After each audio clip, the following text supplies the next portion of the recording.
de Jesús. Amén.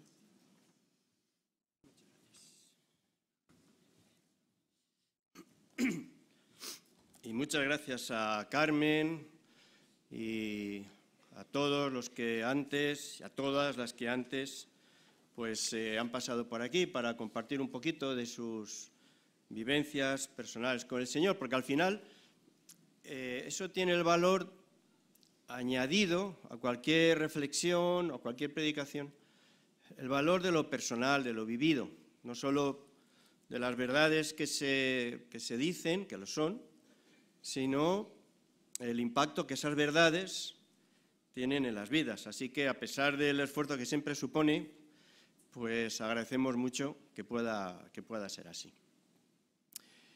Como Joan Manuel Serrat, yo también nací en el Mediterráneo, un poquito más abajo que él, en Valencia, en Puerto Sagunto, junto al mar. Y hoy esa playa tiene premios europeos. Si no habéis estado y tenéis ocasión de ir, pues tenéis que visitarla. Es una playa grande, limpia, preciosa, precios relativamente baratos y así. Pero no siempre ha sido así. Hace unas décadas, en mi tierna infancia, aquello era un desastre, porque junto a la playa todavía está un puerto mercante que, digamos, nutría a una siderúrgica vizcaína que se estableció allí, y de hecho toda la localidad nació alrededor de aquella industria. Y aquel puerto servía pues para todo el tránsito del mineral de hierro y todas aquellas cosas.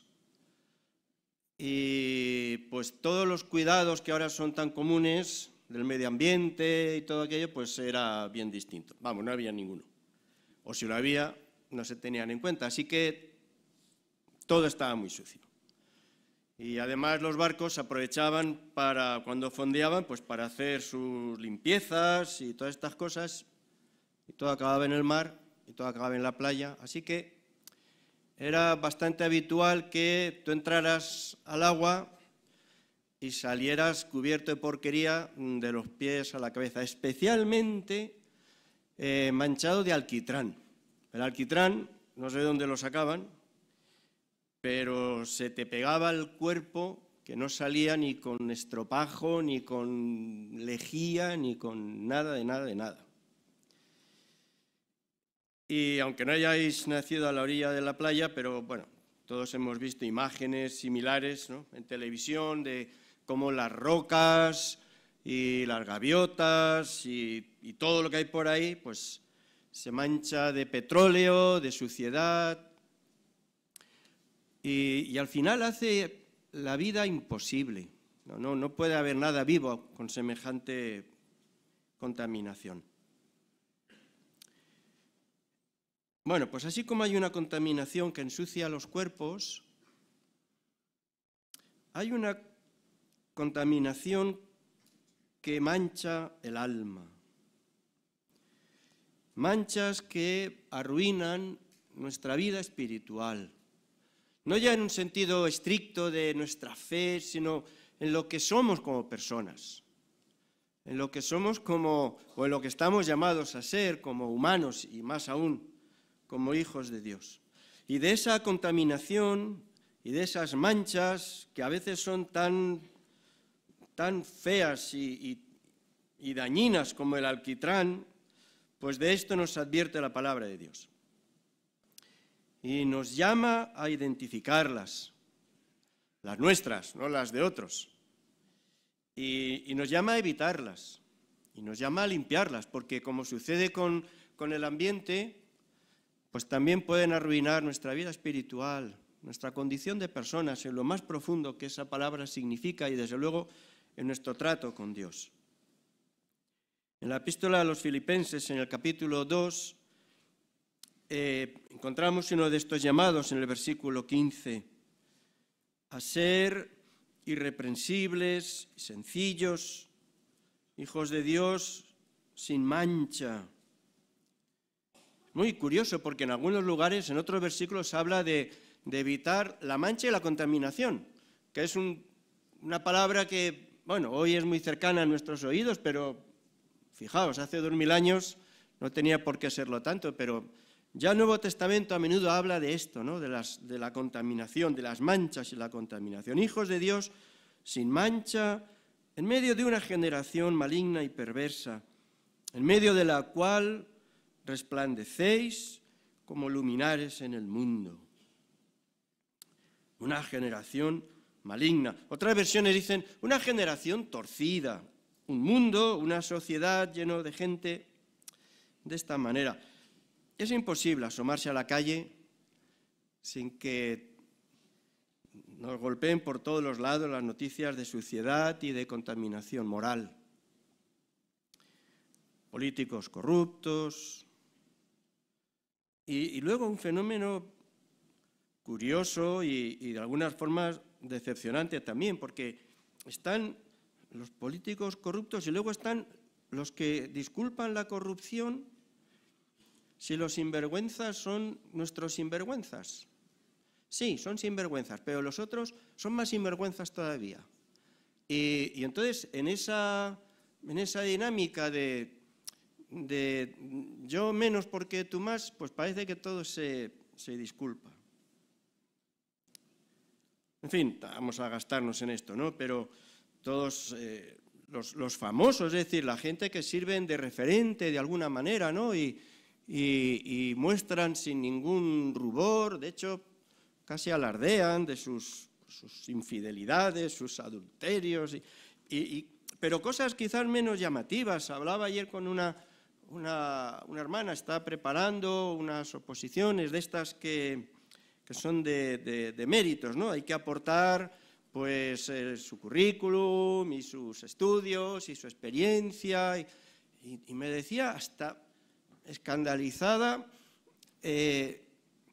con qué facilidad la gente falsea su currículum. Y como al final el resultado va a depender de la suma de todo este tipo de cosas, pues sin ningún rubor también la gente, ¿no? Miente, pone cosas que no son, utiliza títulos que no son ciertos. No hay ningún problema. Cuando hablamos de una sociedad así, perversa, torcida, estamos hablando de este tipo de cosas que son, por otro lado, como se dice ahora, que están tan normalizadas. ¿Qué hace un cristiano como tú en una sociedad como esta? ¿Cómo se vive? Y me preocupa porque así como quien vive cerca de un vertedero de basura, con el tiempo pierde el olfato y ya no percibe el mal olor, pues también el discípulo de Jesús corre el peligro de dejar de percibir esta contaminación alrededor. No huele mal, no incomoda. Y llegado a ese punto, el peligro aún mayor de manchar también su alma, sin darse cuenta de su propia suciedad espiritual. Por eso el texto dice que Dios nos llama a llevar una vida limpia, dicen, sin mancha, dicen otras versiones. Las excusas no son pocas. Parece que el pensamiento de algunos es algo así como que dado que todo es un asco, pues seamos todos asquerosos. Como decía alguien, seamos todos cerdos del rebaño de Epicuro. Pero esa excusa no vale, entre otras razones, porque no todo es asqueroso. No es verdad. En el mismo periódico donde uno encuentra noticias de todo tipo que avergüenzan, antes de ayer, encontraba algo para mí llamativo, probablemente pasea desapercibido, pero entrevistaban a un matrimonio de aquí, de Madrid, de unos 50 años. Él es empleado en banca, ella ahora pues trabaja en casa, tienen 3 hijos y en los últimos 9 años han tenido en acogida 14 bebés. Estos bebés que están tutelados por la Comunidad de Madrid, y entonces este matrimonio pues los recibe en casa, ¿no? Son bebés, los más mayorcitos tienen 2 años, así que es un trabajo muy exigente y supone muchas renuncias y muchas limitaciones en la vida cotidiana, y no hay ninguna recompensa. Ni siquiera dice que sean cristianos. Y han de pasar, como podéis imaginar, por el trago luego de despedirse de los bebés, cuando después de unos meses, o bien la familia biológica o la comunidad, en fin, o encuentran una familia en adopción definitiva, ¿no? Y decía el periódico que en estos últimos 9 años pues, han cuidado así de 14 niños. Y yo decía, ¿y eso por qué? ¿Por qué complicarse la vida con todas las cosas que hay que hacer, con todas las oportunidades de las que disfrutar, con todo lo bueno que tener cada uno? 14 niños, hoy, ¿no? Cuando ya están los servicios sociales, que para eso están. Luego, hay una semilla, se puede decirse así, una semilla de humanidad que a veces ni siquiera la maldad, que abunda tanto, es capaz de matar. Una semilla de humanidad, de condición realmente humana, que ni siquiera toda la contaminación espiritual de alrededor consigue arrancar o apagar. Así que no todo es un asco, y no es inevitable chapotear en miseria moral, ni acostumbrarse a ella, ni aceptarla en nuestra vida, ni dejar contaminar el alma. Podemos hacer otra cosa, y de hecho la palabra de Dios nos exhorta a alimentar el alma y a pensar, recordáis, en la misma epístola a los Filipenses, capítulo 4, a pensar y alimentarnos espiritualmente de todo, ¿recordáis? Capítulo 4, versículo 18, versículo 8, todo lo que es verdadero, todo lo honesto, todo lo justo, todo lo puro, todo lo amable, todo lo que es de buen nombre. En otras palabras, alimentar el alma con todo lo que inspire, venga de donde venga. Y a la inversa, ¿no? Cerrar el corazón cerrar el corazón a toda forma y a toda medida de suciedad moral. Venga de donde venga. A veces decimos, no, pues esto es un asco, esto es todo. No, no es verdad. No es verdad. Hace unos años participé en la edición de una colección de biografías pequeñas, para que se pudieran leer, no biografías de 1500 páginas, que eso no hay quien lo lea, ¿no? Y en un empeño editorial de rescatar figuras que no tanto por su pensamiento, sino por su vivir, hubieran aportado algo a la humanidad. Y era absolutamente inspirador. Algunos de ellos no eran cristianos siquiera, pero hombres y mujeres que habían invertido su vida en el bien y para el provecho de otros. Eso existe. No os amparéis en que qué vamos a hacer y cómo vamos a vivir y madre mía, no es verdad. Casi nadie es perfecto, es cierto. Estoy pensando en alguien. Pero no por eso estamos llamados a conformarnos, a dar por bueno lo que no lo es, y a conformarnos con una medida de integridad que puede ajustarse a los cánones que nos rodean, pero que no responde a la invitación de Dios para nosotros. Así que no vale esa excusa. Y quizás por eso la primera medida tendría que hacernos, fijaos qué ingenuidad, examinar de qué ingredientes nos estamos alimentando. No en la comida del cuerpo, sino en la comida del alma. Ya no me refiero solo a leer la Biblia, sino ¿qué serie? A ver si puedes hacer un esfuerzo. ¿Qué serie estás viendo? ¿Y qué novela estás leyendo? ¿Y de qué amistades te rodeas? ¿Y cuáles son tus conversaciones? ¿Y qué páginas de YouTube visitas? Pues todos esos elementos nos alimentan como personas, alimentan el alma, de una manera o de otra. Y todo eso, ¿qué te aporta? ¿Y qué pensamientos despierta? ¿Y qué deseos te producen? Hace décadas enseñábamos a los niños a cantar y antes, siendo niños, nos las habían enseñado a nosotros algunas canciones sobre esto, ¿no? Cuida tus oídos, lo que oyen. Cuida tus ojos, lo que miran.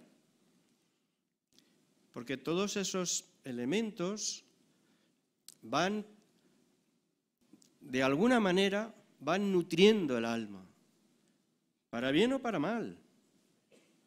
Cuando uno entra en el mar, pues el agua inevitablemente, pues, en fin, le moja. Y si el agua es limpia, pues limpia el cuerpo e incluso ayuda a cicatrizar así pequeñas heridas, porque el salitre es bueno. Pero si el agua está sucia, si hay alquitrán, pues te llevas el alquitrán a tu casa. Y si dejamos salpicar el alma de porquería, si estamos en contacto con la suciedad, pues entonces la porquería se apodera de nosotros. No es el tema, así que no vamos a centrarnos en esto, pero no deja de ser una imagen sugerente. Yo creo que todos podemos recordar cuando las playas están llenas de contaminación y de suciedad y todo eso, la gente que va a limpiarlo llevan ahí, se ponen unas batas, un algo para protegerse, ¿no? Y yo pensaba en esto y recordaba, en fin, no hay que ser muy listo, la armadura del cristiano, ¿no? ¿Recordáis? Vivir cada día cubiertos, dice la palabra, de toda la armadura de Dios. Bueno, seguramente alguien cuando terminemos dirá, muy bien, sencillito, pero bien, como casi siempre. Ojalá pudiera hacerlo todavía más sencillo. Estamos de alguna forma prevenidos para las grandes tormentas. Se anuncian, se ve el cielo negro y uno se prepara. Pero para esa llovizna fina que cae a veces, para eso no estamos tan preparados, porque parece que no tiene efecto ninguno. Y ya lo sabemos, ¿no? Termina uno empapado. No en vano se llama eso calabobos. El chirimiri de Euskadi. Parece que no llueve, parece que algo... Sí, pero cuando te quieres dar cuenta estás empapado. Todos los elementos que rodean, todos los elementos con los que nos formamos, no voy a repetir, lo que vemos, lo escuchamos, la gente con la que nos rodeamos, las cosas a las que prestamos atención, todas estas puertas que abrimos y a las que entramos, todo eso va contribuyendo a desarrollarnos, porque es el alimento con el que nuestra alma se sustenta. Todo eso que tú estás aceptando como alimento, ¿qué efecto produce? ¿Es sano? No estamos hablando de ser timoratos, de ay, esto no quiero verlo, qué vergüenza. No, no es esa cuestión, yo creo que me entendéis. Hay algo mucho más profundo. No cuidamos la dieta que nos alimenta, no nos estamos convirtiendo todos en súper expertos en todo tipo de conceptos de alimentación, no es eso. Y sin embargo, no somos quizás descuidados con todos los elementos que admitimos como alimento para el alma. Cuando el apóstol Pablo escribe esta epístola, está en la cárcel, está preso, bajo amenaza de muerte.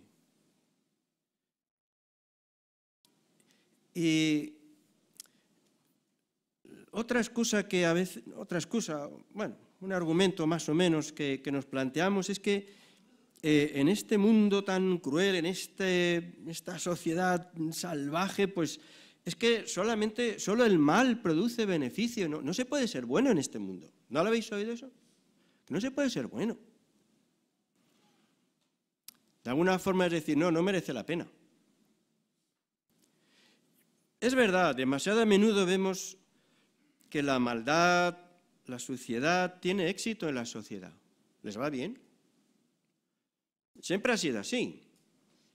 El salmista, recordáis, Salmo 37, vi al impío sumamente enaltecido, se extendía como laurel verde, le iban bien las cosas. ¿Cómo negarlo, no? Así que, claro que seguro que lo hacéis, ¿no? Habría que preguntarse, pero ¿por qué una joven debería ahora estudiar en la universidad y luego hacer un máster y acabar en un trabajo que le van a dar una miseria cuando aparecer unas cuantas veces en OnlyFans le darían muchísimo más dinero, a jugar un poquito de vez en cuando, aunque sea hacer de sugar baby, eso le va a permitir tener los caprichos que quiera, ¿no? ¿Por qué no? ¿Por qué un joven no tendría que ceder a las 1000 posibilidades de trampear? ¿Por qué no? ¿No merece la pena? ¿Por qué no ensuciarse un poquito? No mucho, pero un poquito. Todos lo hacen. Si, en fin, donde todo da asco, pues un poquito de asco tampoco se va a notar, ¿no? Y en este punto es cuando yo creo que cobra tanto sentido como testimonio lo que el apóstol Pablo escribe desde la cárcel, que además tiene que ver, y ya es llamativo esto, que hay otros que dicen ser también no solo cristianos, sino apóstoles como él, y que tienen éxito, y que hay cristianos que les aplauden y les reconocen, aunque son personas, dice él, cuyo único Dios es el vientre. Es decir, que están en eso por puro beneficio personal, por sacar algo. Y él está en la cárcel. ¿Merece la pena eso? Pues es en ese contexto cuando él escribe lo que conocemos. Y afirma desde el principio de la epístola, hablando acerca de sus prisiones, en ese mismo contexto dice, para mí el vivir es Cristo. Que no es una declaración que tiene que ver con los cultos funerales, ¿no? Para mí el vivir es Cristo, morir es ganancia. Entonces, no. O también, pero tiene que ver con la vida presente. La vida con mayúsculas, la riqueza de la vida es Jesús. Ya sé, otros hacen otras cosas, parece que les va mejor. Otros incluso dicen ser apóstoles y van por ahí recibiendo aplausos de todos. Yo estoy en la cárcel. Con todo, para mí, vivir la vida está aquí. Aquí. Poco después, en el capítulo 3, otro de estos párrafos que todos recordamos, cuantas cosas eran para mí ganancia y lo siguen siendo para otros. Todo aquello las he estimado como pérdida por amor de Cristo. Aquí está la vida. Aquí.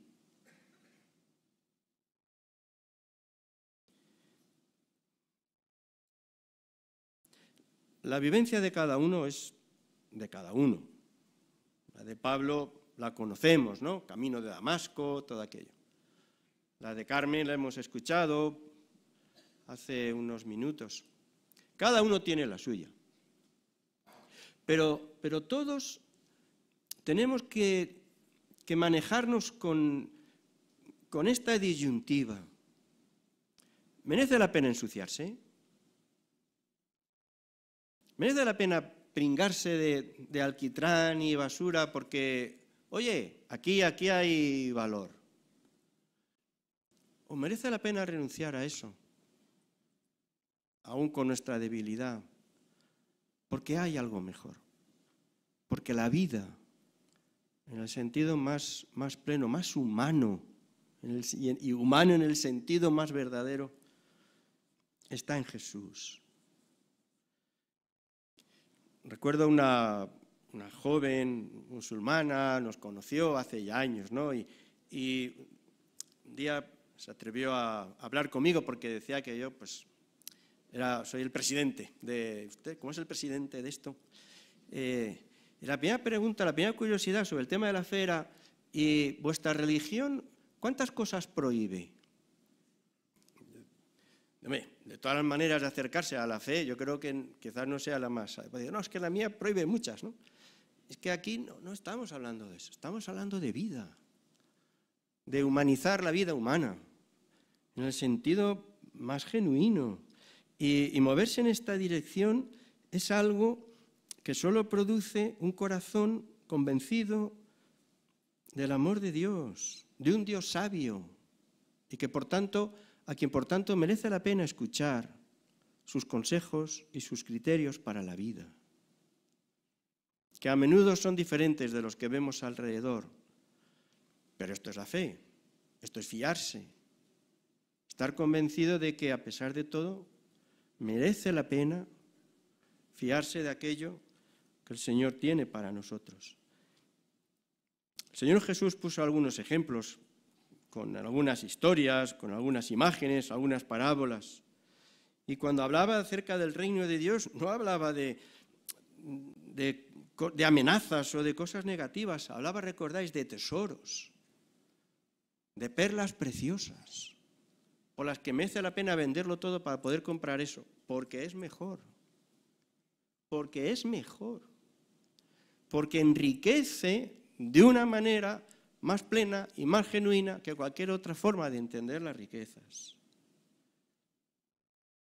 Todavía hoy se dice que los cristianos, bueno, algunos dicen, ¿no?, viven como viven o intentan vivir como tal, por el premio, por la recompensa de la eternidad, lo cual es una forma de ignorancia, porque es que no tiene que ver. Para quien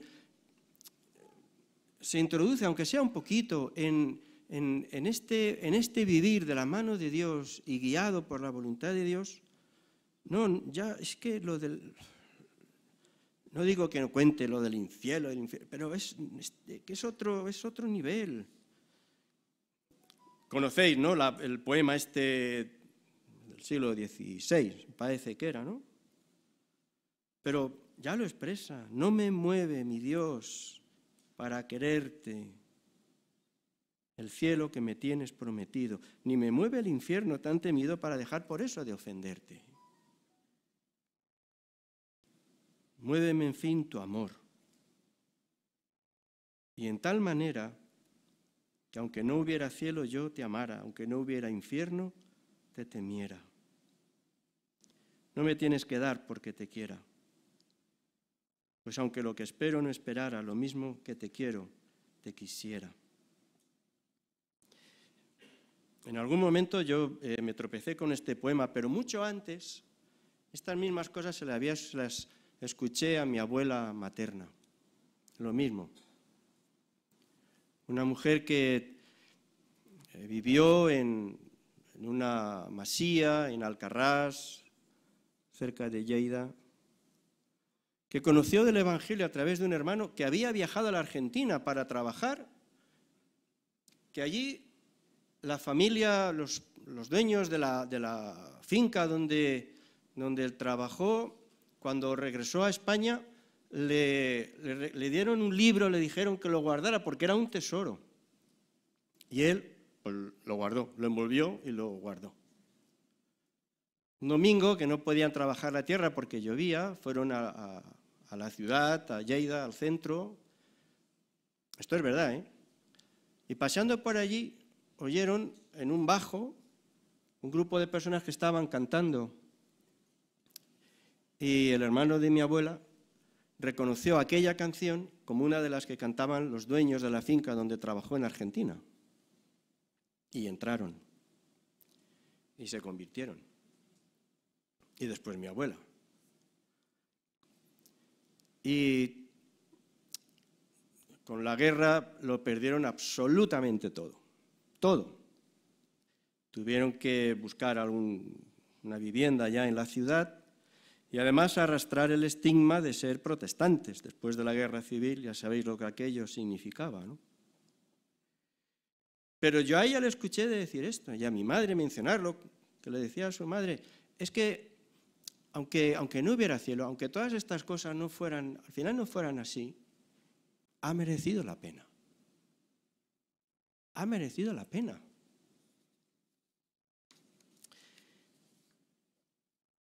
Es verdad que por mucha que sea la suciedad que nos rodea y la corrupción y la contaminación, también creemos que al final Dios, que es santo y sin mancha, Él tiene la última palabra. El Salmo 37, que mencionábamos antes, donde el salmista se pregunta extrañado cómo es posible que sea al malvado, a quien todas las cosas le van bien, el mismo Salmo recoge estas palabras de parte de Dios: no te alteres con motivo del que prospera su camino por las maldades que hace. Mejor es lo poco del justo que las riquezas de muchos pecadores, porque los brazos de los impíos serán quebrantados, pero el que sostiene a los justos es el Señor. Confía en el Señor y haz el bien, y habitarás en la tierra y te apacentarás de la verdad. Deleítate a sí mismo en el Señor, Él te concederá las peticiones de tu corazón. Y en diferentes sentidos, pero también en este en el que nos ocupamos esta mañana, yo creo a Jesús cuando dice que la puerta ancha lleva a la pérdida de la humanidad, del vivir propiamente humano en el presente y a la ruina completa en la eternidad. Y por eso este versículo que leemos todavía da un paso más: que seáis irreprensibles, sencillos, sin mancha, en medio de este ambiente, en medio de la cual resplandecéis como luminares en el mundo. Porque la fe no es para recluirse, no es para esconderse, no es para protegerse, no es para meterse debajo de la cama. Es para anunciarla, porque es anunciar la vida. Es anunciar la verdadera humanidad. Es interesante y muy relevante, cuando Jesús se nombraba a sí mismo, se llamaba el Hijo del Hombre, no el Hijo de Dios, el Hijo del Hombre, con mayúsculas. ¿Qué es ser persona? ¿Qué es ser un ser humano? Jesús es la medida de la verdadera humanidad. La humanidad para la que fuimos diseñados, la humanidad que el pecado, la contaminación, toda esta basura echa a perder. Pero el Hijo del Hombre vino a darnos la verdadera medida de lo que podemos ser, reconciliados con Dios, a imagen suya, en una proyección que llega hasta la eternidad. Podemos conformarnos con menos, claro. Podemos ser, pues, unos lechoncitos. ¿Quieres ser un cerdito? Puedes serlo, puedes revolcarte en la porquería, puedes. ¿Quieres eso? Es lo que reclamas, a eso aspiras como persona. ¿Y por qué no escuchamos a aquel que dice, esta es la medida, para esto fuisteis creados, esto es lo que os conviene, esto es para vosotros? Y la gente a nuestro alrededor necesita urgentemente que se les recuerde que necesitan a Jesús para poder llegar a ser lo que están llamados a ser, a no conformarse con menos. En medio de aquel periodo editorial, cuando sacábamos aquellas biografías pequeñas, a mí me invitaron a escribir la de Martin Luther King y la de Bonhoeffer, aquel pastor luterano alemán, de los pocos que se enfrentaron con Hitler, un intelectual, un hombre de grandes capacidades, pero eligió no callarse. Y con 39 años, una semana antes de acabar la guerra, con todo perdido para los alemanes, Hitler se empeñó en hacerle ejecutar. Y bueno, otras muchas, ¿no?